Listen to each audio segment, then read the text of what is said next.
Good. Day 5 with my good friend Bree. How are you today, Bree? Doing great, Nicole. So glad to be here with you and everyone. Yeah, thanks for your patience, everybody that is joining us. We are a couple of minutes late. We're having technical issues. So actually, Bree and I haven't even had a chance to say hello and catch up. So I'm going to turn off the things really quick. There we go.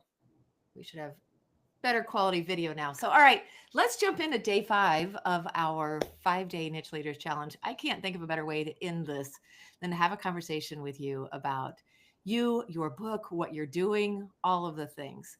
So, let's start with your book. So, we'll give everybody context about where you are. And where you are in your life and your career and why you wrote this book. This isn't your first book, so we'll even circle back to some of that. But let's talk about what you do in your day job and what your passion really is. Do you want to kick us off? Sure. Yeah. So, hi, everyone. It's so nice to be here with you. I'm a professor at UC Berkeley, and I have spent many, many, many years trying to support people the best that I can, both personally and professionally at the university. And when I met Nicole, my life was just kind of in a radical shift where it felt like for me, it was time to kind of leave behind some of the things that I already do well, but step more fully into what I really felt my deeper calling was. And I've written other books. I've supported people for many years. I've done a lot of coaching and consulting around the world, but it kind of felt like I was a little bit not on the wrong track, but my boat just wasn't steering quite exactly due north.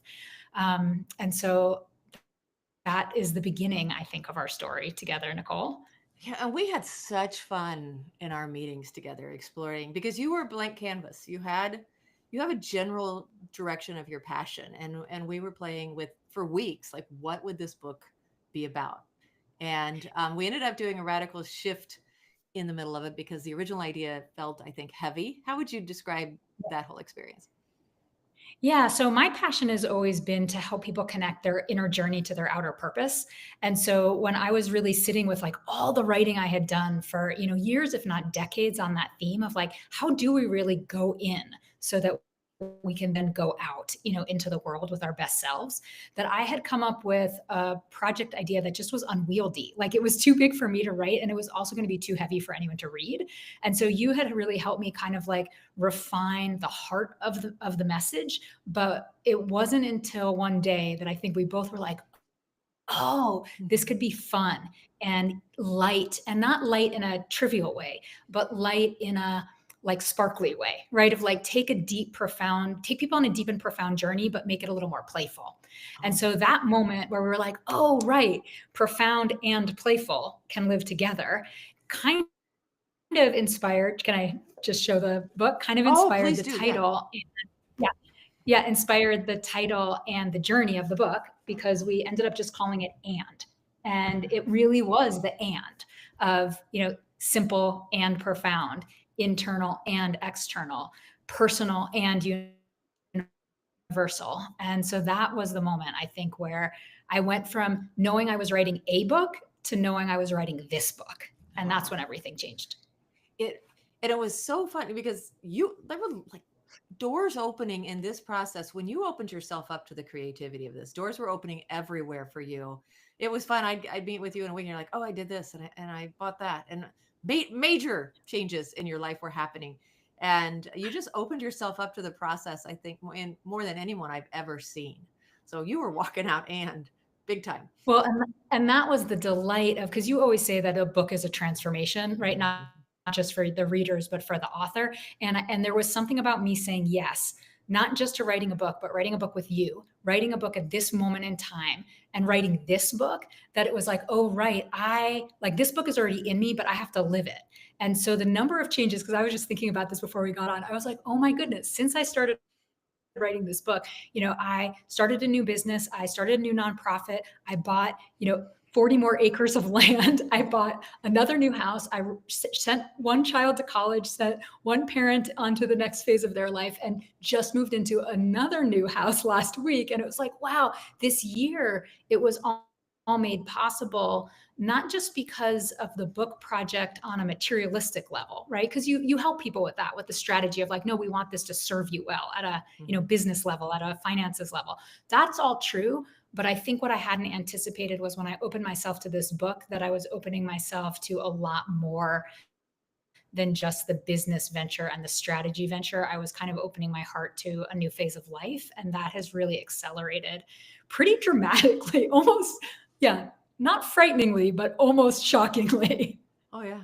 It's been so fun to watch you because it started with a heavy topic and then, this purpose, like purpose felt heavy and that and we were trying to figure out, well, how Yeah. do you do that and in what order? And then when you dreamed up this idea for the book called and it's so delightful. So you showed one. I have both. I have the Oh, yeah. set. Yeah. So this is the book and the journal because you can't have one when your book title is and. But they're just beautiful, by the way. Yours had the sticker. Let's talk. Hey, Oh, yeah. let's talk about the sticker because I don't have that. You want to tell them what the sticker is? Yeah, well, one of the things that Nicole really encourages authors to do is to really think about what are the places not only that your book should be, should live in the public domain, but also what might be good awards that it would be potentially a good fit for. And so she gives us a list of places that we might consider submitting our book to receive awards. And so I did that a few months ago, and also added a few more that were local awards that weren't on kind of like the national list. And so I won 2 awards for this book this year. One is the National Indie Excellence Awards, which is I was a finalist in that award stream, and then I also just won 3 different awards from the New Mexico Book Awards, including winning the Best New Nonfiction category. And so that's like the sweetness of kind of looking at local places. And that even led me to think about, right, so what other local things could I do that aren't on a huge national stage but have heart for me? And so one little example is that next month I'm doing a fundraiser for one of our local libraries where we're doing a silent auction and also holiday gift packages with my book and an author talk, but that instead of doing it as something to promote me, I'm doing it as a fundraiser for the library. And so that's been fun to think about, kind of the awards and the offerings that aren't just for my business, but also give back to the local community. And so that was very sweet that you always encourage us in that direction. Well, you did the work. You did and it's such a great book. Like, I think I love this book. And that surprised me, Nicole. Tell me more. Yeah. You can ask your question, but I felt this like bubbling up because I've done a lot of things in my life professionally, and they've all had meaning at the time, and then they all fade very quickly. And for this book, it's been almost a year since it went kind of into final production, and I love it.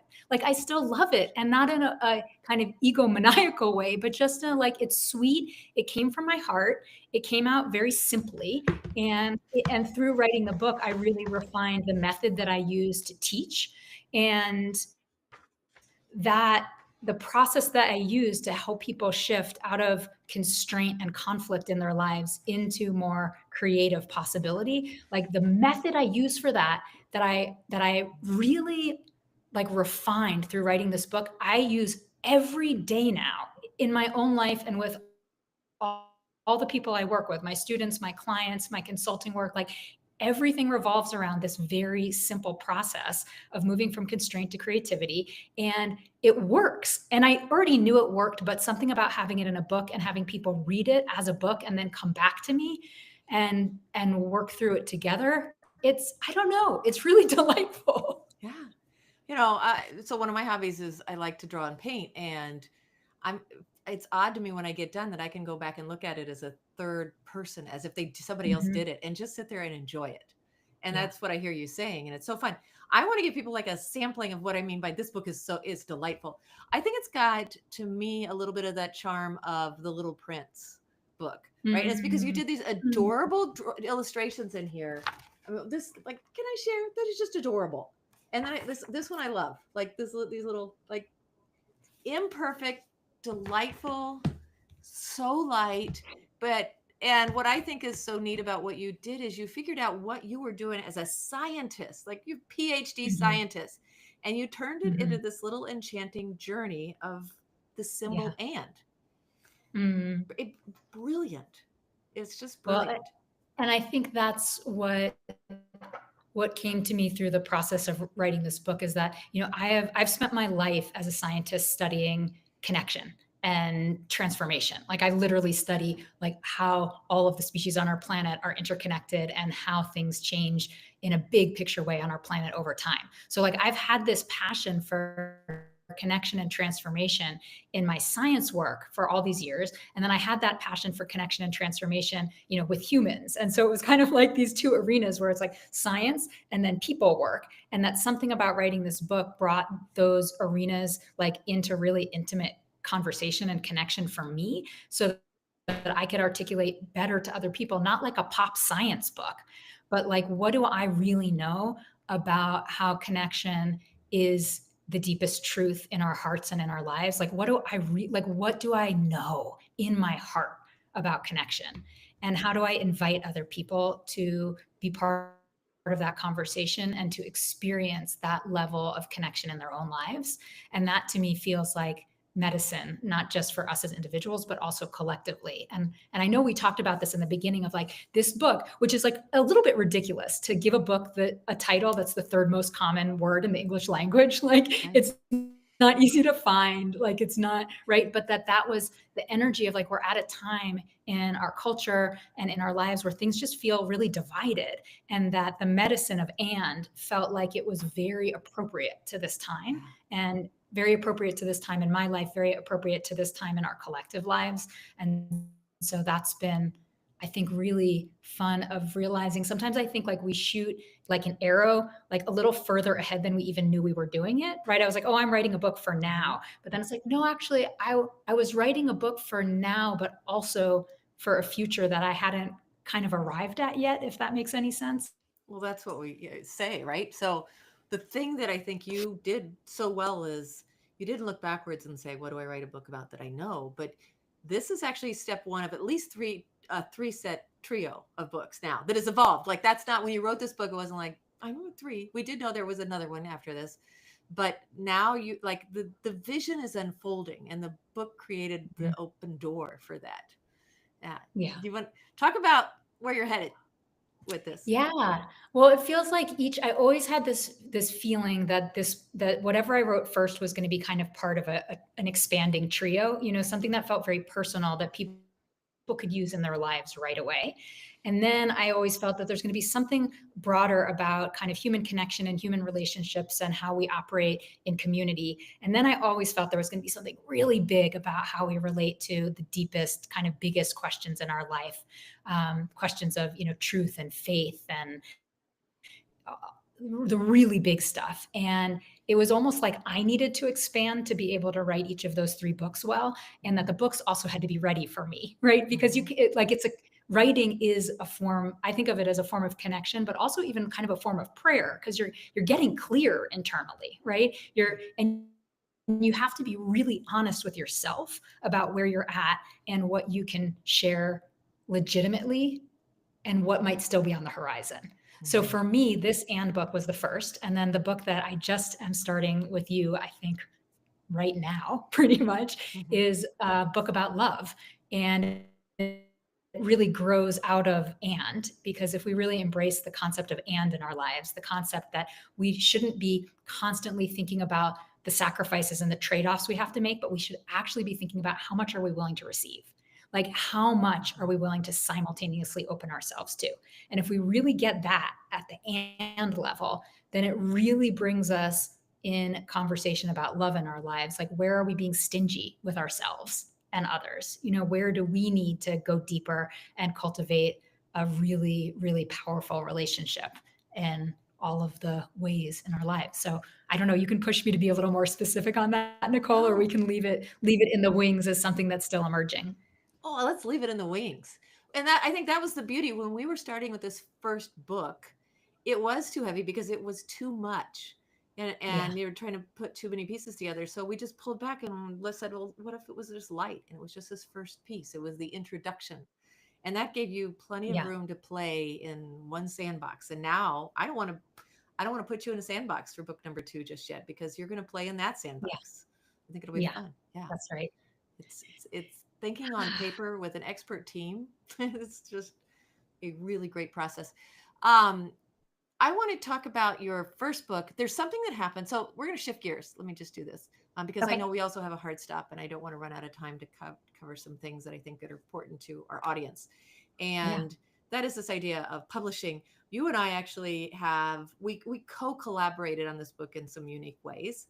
Yeah. Um, and you also had a previous experience with a different publisher. So talk about your previous publisher experience and what really ticked you off recently.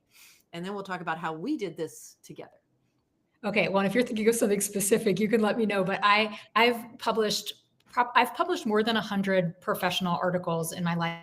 And then I've also published a big textbook with a big, reputable kind of international publisher. And when I was sitting down and like doing the contrast, it was really interesting because the first book that I published, which was a huge project, it took 5 years. I got very little support, and in the end, it's not about the money, but just as the contrast, right? In the end, I get 11% of whatever that book sells because that's the royalty for authors and big publishing companies. And then when I sat down with Nicole and I was like, oh wait, like I can have actual support, do this as quickly as I like to move, and then own all of the rights to my own book. Because with the other book I wrote, like I can't change it without someone's permission, right? And I can't prevent it from being used in ways that I don't necessarily even agree with. And so I don't know, Nicole, if you were thinking of a Yeah. specific thing that ticked me off Yes. recently, Tell them what but really ticked you off, because this really sucks. what was it? AI. Oh, yeah. Yeah, so I have a very strong, and this I know this is a departure. It's not a judgment on other people's use of AI, but for me, I mean, obviously, I'm on the internet, so AI is in the background everywhere. But like, I use zero ChatGPT. I use zero AI for teaching. I use zero AI for crafting my words. I don't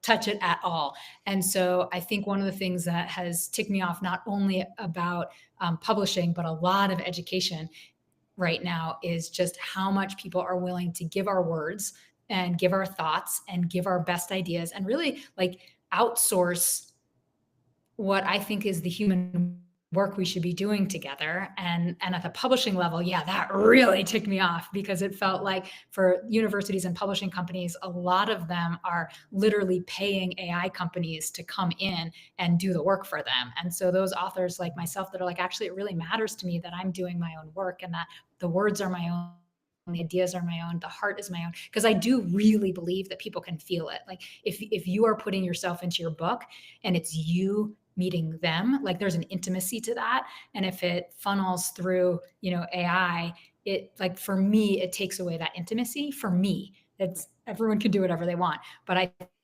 think that that has felt consistently important with me and you, Nicole, is that I just feel that the niche team is willing to meet everybody where they're at. So you don't have hard rules about, some of these things, but you are like, you're willing to work with me in this way that's important to me. And so because you're principled, then you honor and value my principles, even if our principles don't always align. Because we're both principled, Yeah. we can go deeper in the work together because we not only trust each other, but we trust kind of that there's a deeper kind of integrity that guides our process together. And I find that like profoundly valuable in a world that is increasingly, there's a lot of fakeness in the publishing world. There's a lot of people, churning out books with AI. There's a lot of people buying their way into opportunities. There's a lot of people that aren't, that don't have someone behind them like you and Niche that are like, no, actually, like, let's do this the way that has integrity for you. And that's worth gold to me. We had such a good conversation about that. Um, yeah, and the transverse side of that too is that your previous publisher gave your content to AI. Is that correct? Oh, No, not exactly, but they did send like a blanket email saying that that was an option. ah, So it's kind of like that. What I noticed is everyone's just like, they're covering all their bases in a way that's like, oh, well, we might do whatever we want, including all these things you don't like. But it almost, that was worse in a way to me than just giving the book to AI. It was almost like, you're just telling me that you might drag my work, in any gutter you want at some future right. point. So I think that feeling of that, if you publish with a standard traditional publisher, it's not just that you're not keeping your work now, it's that you have no idea what might happen to it later. And those kinds of emails that you get that are like, oh, it's not even a threat. It's just like, hey, we're updating our terms of service, even though your contract with us was years ago. Like, we're changing our minds and we're using your work in new ways that you may or may not approve of. It just doesn't sit right with me. Mm-hmm. Yeah. I loved and appreciated our conversation we had about integrity because Yeah. I have a client that I worked with once who said, never meet your heroes because Hmm. they'll disappoint you. Right. And that's the conversation we were having is so many things that are happening that are just inauthentic. And you're like, how do you remain true to yourself? And everywhere you turn, the people you thought were real, or suddenly are like, oh, Yeah. that's a little disappointing. And so that's what I think you and I love. Like you said, integrity finds integrity. And it's been Yeah. fun. So you want cap? You want to? I just want to cap that thought because I think it's important for your authors to know that like that's a journey of staying true to yourself that continues through the entire process. It's not that you do it once and then you've been true to yourself and you check that box. So like that goes on and on. And I'm even finding almost a year later that I'm starting to think about myself as an author and the books I'm writing differently than I had even a few months ago, because it's like, oh, right, I've got to double down on some of the things I believe in. And I don't get to just check the box that I did it last year. Like I have to do it again now and I have to go deeper. And that feels really like a meaningful opportunity. I was just pondering this morning and journaling through it and thinking about like what's fundamentally changing about why people will read books, why people will consider you an authority. If everybody can publish a book with AI, right, then what is a Yeah, good book now, right? Well, how do you genuinely connect? And and and the other thing that, as you discussed earlier, that I'm not willing to compromise on is the actual journey of transformation, that's right. right? So That's right. if all we do is produce a book really quickly for you and then move on to the next project, then we haven't really helped you. But to have watched you on this That's right. journey, and now you're one of the authors. You know, we serve two different types of authors. We serve what I call problem solvers, which are people Hmm. who do, you know, they have businesses. You know, we've met several of them Yeah. on these interviews like that. But we also have what I call movement makers, and you're in that Yeah. category of movement maker. And that's been really fun. And that's part of this idea that it's not just you changing you for you, but it's you're out to change the world and start Yeah. something. Yeah, and that feels really meaningful that because most people I've worked with are like, no, well, let's turn what you have to offer into a business solution, right? And that's not actually what I'm here to do for people. And I also had this realization a couple months ago. I was like, right, like a lot of the things I do, people could call coaching and consulting, but for me, it's teaching and mentoring.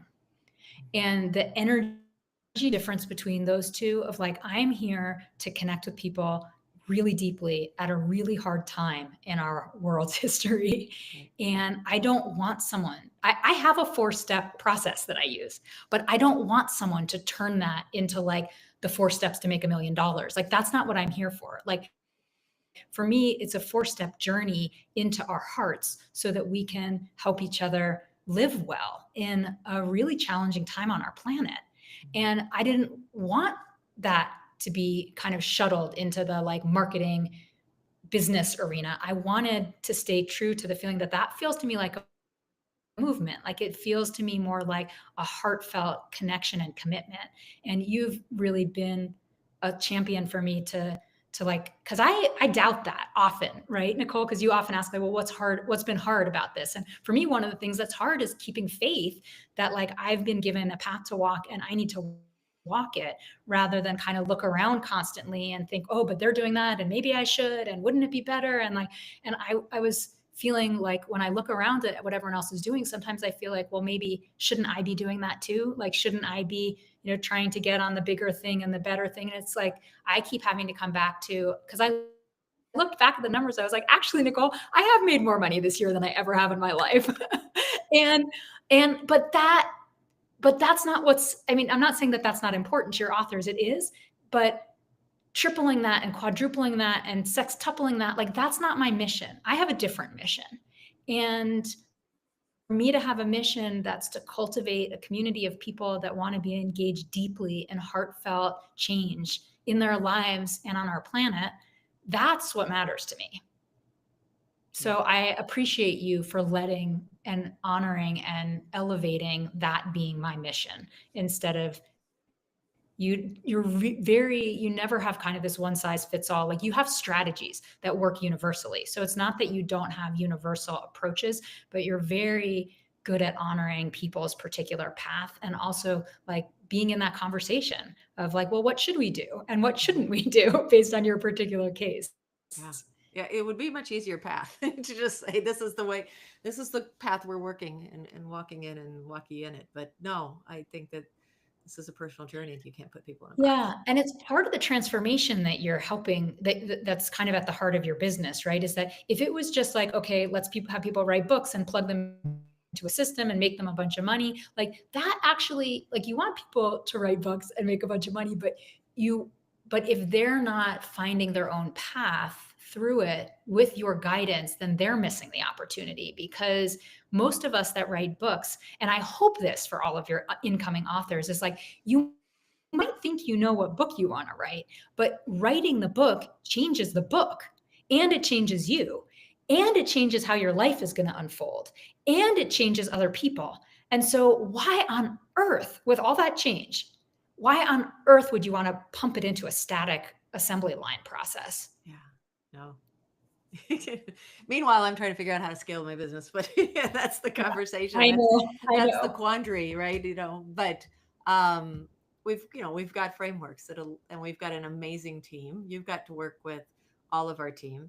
I don't want to run out of time though to talk about where we actually strayed from our process for you creatively. One of them is the cover design itself. I'm going to show again these Mhm. beautiful books. Tell us Yeah. who did the cover design. I had my brother, who is a designer, do the cover design, and it's so simple. And but I don't know. There's something about it that just speaks to me. It's Yeah. just like it made it as simple as it is. Like, it's just kind of a brush stroke, and with a little person, walking, starting their journey. Yeah. So the And two so, things. go ahead. Oh, I'm sorry. No, it is delightful. The things that I wanted to share about that is that we were totally open from that. That was something you were worried about. Could my brother do this? Like, oh yeah, absolutely. So he did the illustration.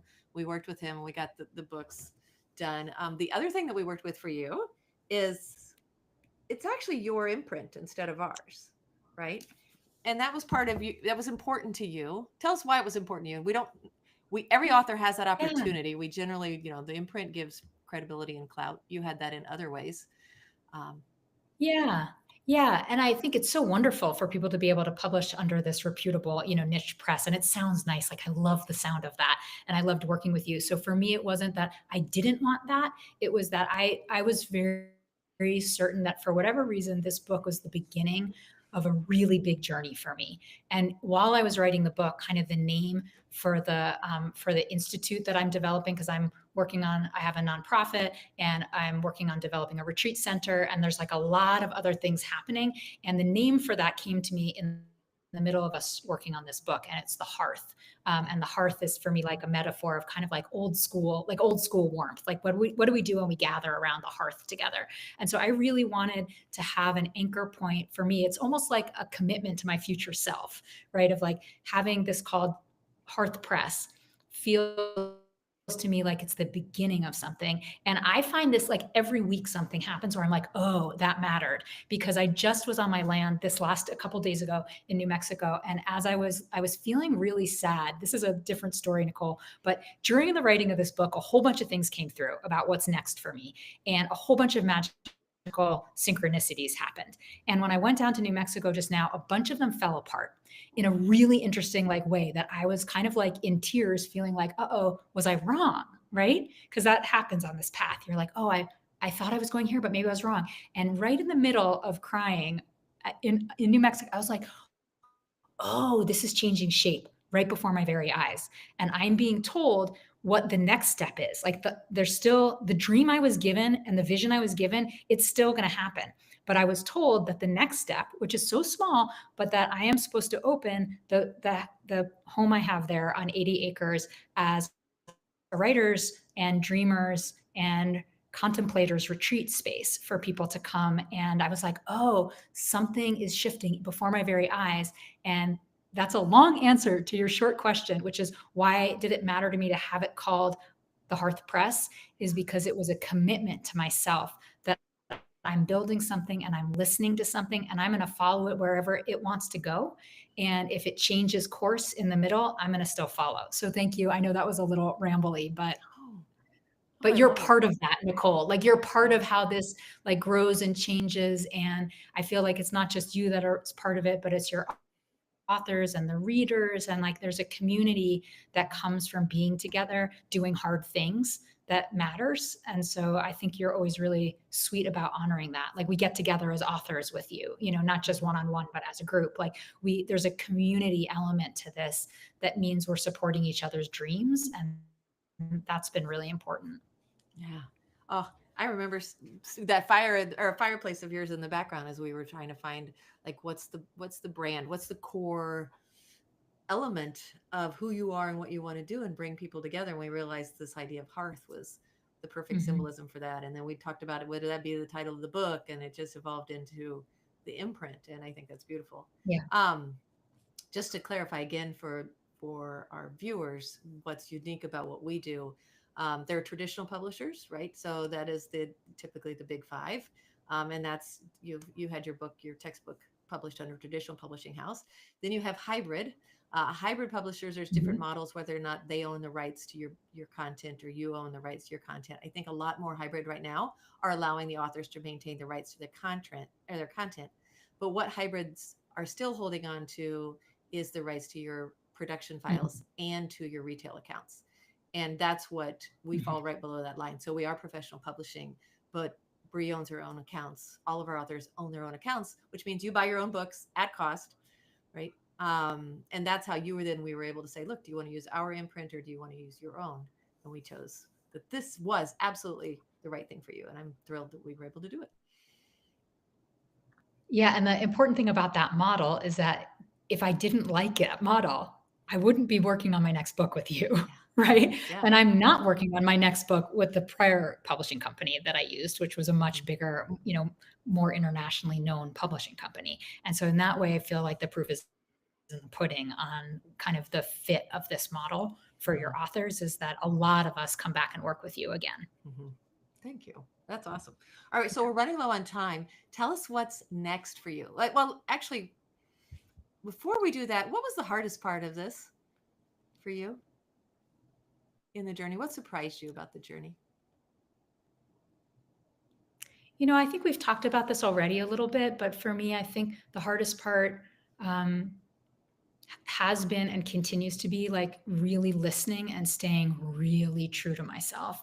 Because contrary to some of your, the writing I was very confident in, and I know that that's not always true for everybody, but and it's not that writing isn't hard, but like I've spent a lot of my life writing, so that part which I was expecting to be hard was really joyful. It was almost like a horse being let out into a big pasture. So I was like, oh my god, I can do what I love without rules. Like I can write without it being serious.